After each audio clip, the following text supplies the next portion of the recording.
Hi, welcome back to Grounding Gods. Why metaphysical astrology? Why does the world need another school of astrology? The answer is quite straightforward. Astrological astrology is simply too logical. Mainstream astrology schools have been based solely upon intellectual reasoning.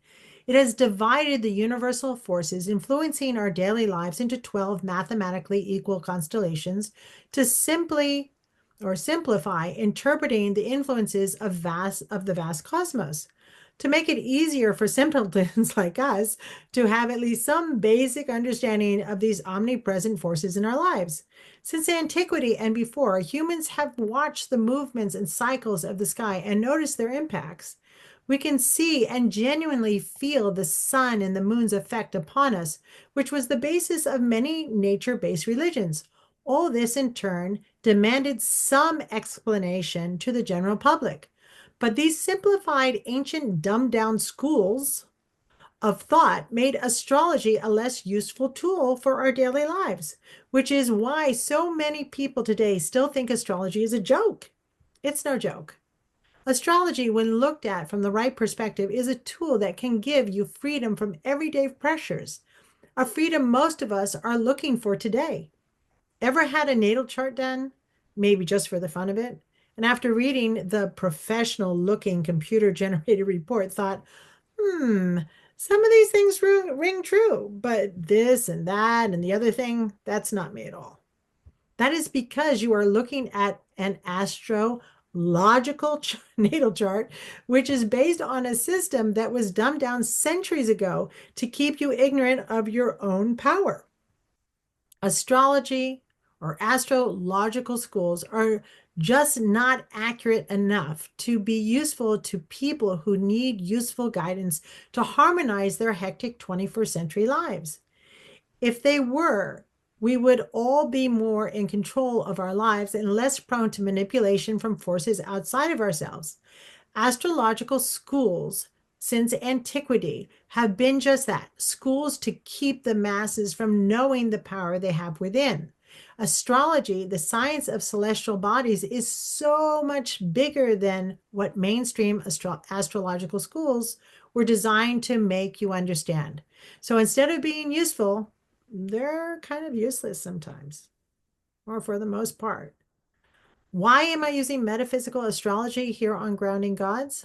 Well, for one, what happened with astrology also happened with mystical knowledge for pretty much the same reason. If you study the mystical texts of many mainstream religions, you will find that mystics, those who knew the power, the secrets of the mystical and metaphysical realms of the ancient texts, went to great lengths to design organized logical religions specifically to control the masses, to keep the mystical metaphysics of alchemical secrets of how to transform completely away from the masses, just like the powerful ancients did with astrology. You can look it up.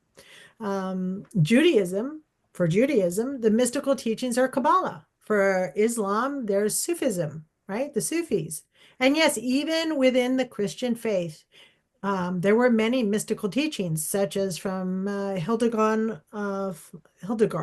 von Bingen. Yes, she has some beautiful writing if you ever want to look it up. But anyway, sadly, most or much of the Christian mystical teachings were destroyed, copies of which only exist now behind the walls of the Vatican in Rome.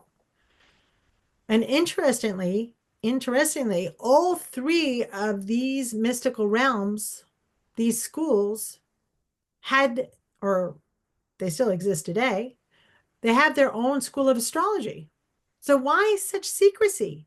Again, because the rulers of our past were intricately interwoven with the heads of the church on many levels. When discoveries were made, they controlled who had access to the knowledge. When they read the original ancient texts, they knew that they would have no power over the masses if the ancient knowledge was made public, if it became public knowledge. So I will be using metaphysical astrology on this channel to help give these powerful tools to the masses. They are universal truths, hence they should belong to everyone. As we get closer and closer to the Aquarian age, that's correct, we are still battling through the Piscean age. It is vitally important that we all understand how these metaphysical forces work in our lives. So each and every one of us knows exactly how to use these tools to manifest our highest self and most harmonic and fulfilling life. The Dharmas, the Dharmapadas, right? An early Buddhist collection of sayings and aphorisms, universal truths, sums up the ancient mystics' views of the masses succinctly. It goes, it's been a while. Oh, yes. The Himalayas are the soul. Wait, no. The Himalayas of the soul are not for everyone. That's right, meaning they had no intention of sharing these powerful transformative tools with the general public. Maybe we don't all have to be spiritual or astrological experts, but we do need to know which astrological interpretations or spiritual practices are actually helpful to us and which are not. Just like we need to know how to care for any other facet of our lives. This is most likely why the Christian church removed the Old Testament and omitted many of the early prophetic writings, such as the Book of Enoch, from its complete canon, from the organized religious part of the Christian church, not the mystical. They didn't want their mass, no pun intended, to get the idea that they are metaphysical tools like astrology. That means that they didn't have to come to the priest or to someone else to connect them to the universal forces that are all around them, that they can actually do it themselves. I was raised, please don't take offense. I was raised Christian. I have nothing against good Christians, good people of any faith for that matter. However, within my Christian family, I was never treated in a Christian-like manner.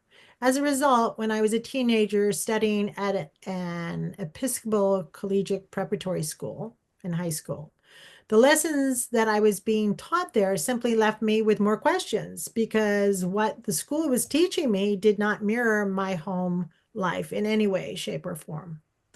This stark dichotomy led me to a lifetime of research to find the truth, or at least my truth. I have no issue with anyone who believes in anything that leads them to desire to be a better person. And if you're here on this channel, I would assume that would include yourself. Anyway, just 10 years ago, I had an alarmingly vivid dream in which I was standing within a burning bush. Yes, it was a little frightening. And looking out over a mountain side vista. I awoke with a start, of course. It was kind of a very startling dream, knowing it was a message of some type, right? I studied enough to know that. Of course, I had heard of the story of the burning bush. So I immediately went and Googled it. The Google search led me to the Book of Enoch, the prophet. This book turns out to be one of the oldest ancient mystical documents still in existence today. I knew I should read it. And it's one of the books that the Catholic Church decided to remove, right? I believe it is, I'd have to double check, but I believe it is still included in the Judaic religious books. Anyway, I got a copy of it and I read it. And I couldn't believe my eyes. There were references to the powers of celestial bodies, constellations, and astrology throughout. Um, at that point, I had already studied all forms of mainstream astrology and a number that aren't mainstream. But I started my research anew, this time from a mystical viewpoint rather than a logical viewpoint. Instead of looking up, I've taken a top-down perspective, a metaphysical perspective. So anyway, I've taken enough of your time today. I would like to explain the chart layouts tomorrow, and then I'll post the first daily horoscope chart interpretation on Thursday evening for Friday's new moon, which will be in the last degrees of Virgo. That's right. The true, not outdated placement of this Friday's new moon will be in Virgo. And I'll talk a little bit more about that, why that is tomorrow, not in Libra. So stay tuned to learn how this will affect us. Until we meet again, I wish you all a divinely guided day. All right. Thanks for coming. Bye.